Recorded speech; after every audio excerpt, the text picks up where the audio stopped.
नमस्कार मित्रांनो, S take Marathi चॅनलवर स्वागत आहे। शेतकऱ्यांसाठी एक महत्त्वाची आणि आनंदाची बातमी आहे। 40 तालुक्यामध्ये दुष्काळी अनुदान मंजूर केले गेले आहे। तर ते 40 तालुके कोणते आहेत हे आपण GR मधून समजून घेऊया। त्यापूर्वी चॅनलवर नवीन असाल तर चॅनलला सबस्क्राइब करून घ्या, ज्याच्यामुळे तुम्हाला नवनवीन व्हिडिओ माहिती भेटत राहील। चला तर मग मित्रांनो, व्हिडिओला सुरुवात करूया।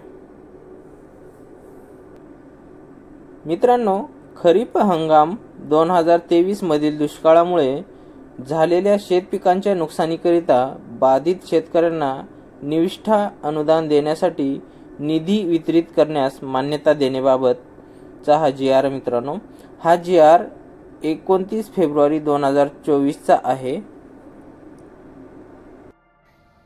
मित्रांनो, खाली दिलेला शासन निर्णय आपण पाहून घेऊयात।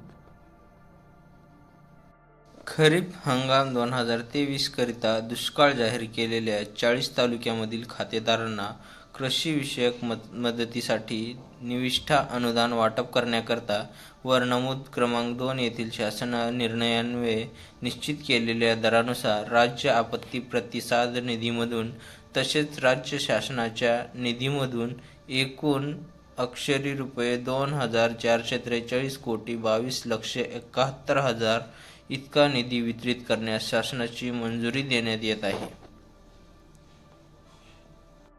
मित्रांनो, येथे काही अटी दिलेल्या आहेत, ते आपण पाहून घेणार आहोत। एका हंगामात एक वेळेस याप्रमाणे राज्य आपत्ती प्रतिसाद निधीमधून विहित दराने मदत देण्यात येत असल्याची खात्री करावी। तसेच सन 2023 च्या पावसाळी हंगामामध्ये यापूर्वी अतिवृष्टी व पूर यामुळे झालेल्या ज्या शेती पिकाच्या नुकसानीकरता मदत दिली आहे, त्याच क्षेत्रातील त्याच शेती पिकांच्या नुकसानीकरिता या शासन निर्णयाद्वारे पुन्हा मदत अनुज्ञेय नाही, त्यामुळे द्विरुक्ती होणार नाही याची खात्री करण्यात यावी। शासन निर्णय महसूल वन विभाग दिनांक 27/3/2023 व दिनांक 9/11/2023 नुसार जिरायत पिके, बागायत पिके व बहुवार्षिक पिकांच्या नुकसानीसाठी मदतीच्या विहित दरानुसार पावसाळी हंगाम 2023 मध्ये सर्व प्रकारच्या नैसर्गिक आपत्तीमध्ये जास्तीत जास्त 3 हेक्टरच्या मर्यादेत असल्याची खातरजमा करण्यात यावी।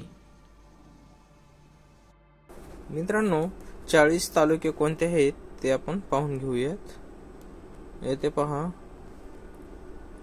नाशिकमध्ये मालेगाव, सिन्नर, येवला, धुळ्यामध्ये सिंदखेडा, नंदुरबारमध्ये नंदुरबार, जळगावमध्ये 40गाव, बुलढाणा लोणार, छत्रपती संभाजीनगरमध्ये छत्रपती संभाजीनगर, सोयगाव, जालनामध्ये भोकरदन, जालना, बदनापूर, अंबड, मंठा, बीडमध्ये वडवणी, धारूर, अंबाजोगाई, लातूरमध्ये फक्त लातूरच आहे, धाराशिवमध्ये धाराशिव, वाशी, लोहारा, पुण्यामध्ये पुरंदर, सासवड, बारामती, शिरूर, घोडनदी, दौंड, इंदापूर, सोलापूरमध्ये बार्शी, माळशिरस, सांगोला, करमाळा, माढा, साताऱ्यामध्ये वाई, खंडाळा, कोल्हापूरमध्ये हातकणंगले, गडहिंग्लज, सांगलीमध्ये शिराळा, कडेगाव, खानापूर, बिटा, मिरज।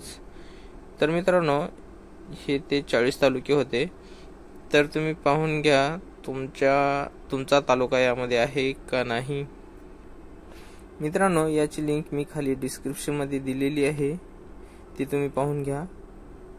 अशा प्रकारचा हा GR होता। धन्यवाद मित्रांनो।